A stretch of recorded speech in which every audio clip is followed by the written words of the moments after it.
Navro'z umumxalq bayrami munosabati bilan Sherobod tumanida joylashgan Sport Arena majmuasida katta kurash musobaqasi bo'lib o'tdi. Shuningdek, bayram munosabati bilan Jarqo'rg'on tumani Qo'shtepa mahallasi adirliklarida uloq ko'pkari musobaqalari ham tashkil etildi.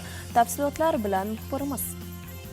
Navro'z umumxalq bayrami sayllari doirasida Surxondaryo viloyati hokimligi tashabbusi bilan Sherobod tumani Cho'yinchi mahallasida joylashgan Sport Arena majmuasida katta kurash musobaqasi o'tkazildi. Sport Arena o'yingohi birovga boy bermagan, kuragi yer ko'rmagan nomdor polvonlarning qizg'in bellashuvlarini tomosha qilish uchun kelgan kurash ishqibozlari bilan to'ldi. Dastlab gilamga kurashchi libosidagi otaxonlar bu borada yoshlardan qolishmasligini namoyish etib, yig'ilganlar olqishiga sazovor bo'lishdi. Ma'lumot uchun mazkur bellashuvlarda erkaklar 3 ta, ayollar 2 ta vazn toifasida gilamga chiqishdi.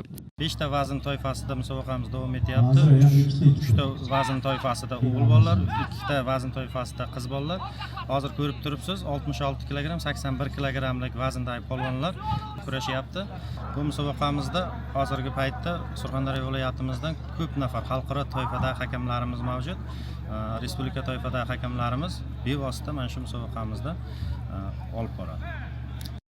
Kurash musobaqasi sovrin jamg'armasidan tuya, ot, ho'kiz, qimmatbaho sovg'alar va pul mukofotlari o'rin oldi. Ko'pkari va kurash musobaqalarining to'liq tafsilotlarini informatsion dasturlarimiz orqali e'tiboringizga havola etamiz.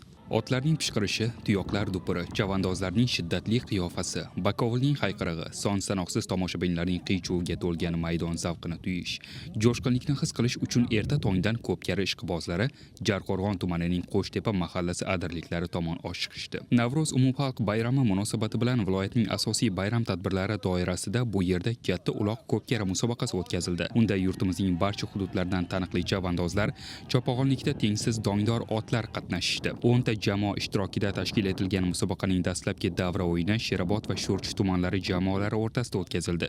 1-0 hisobida Sherobod tumani jamoasi ustunlikni qo'lga kiritdi. Ikkinchi davra o'yinlarida Surxon 1 hamda Qumqo'rg'on tumani jamoalari chavandozlari o'zaro bellashishdi. Bu oriyat bahsi, mardlar kurashida g'oliblar aniqlanadi. Sovringa ega chiqqan chavandozlar va jamoalarga qimmatbaho sovg'alar va pul mukofotlari berildi.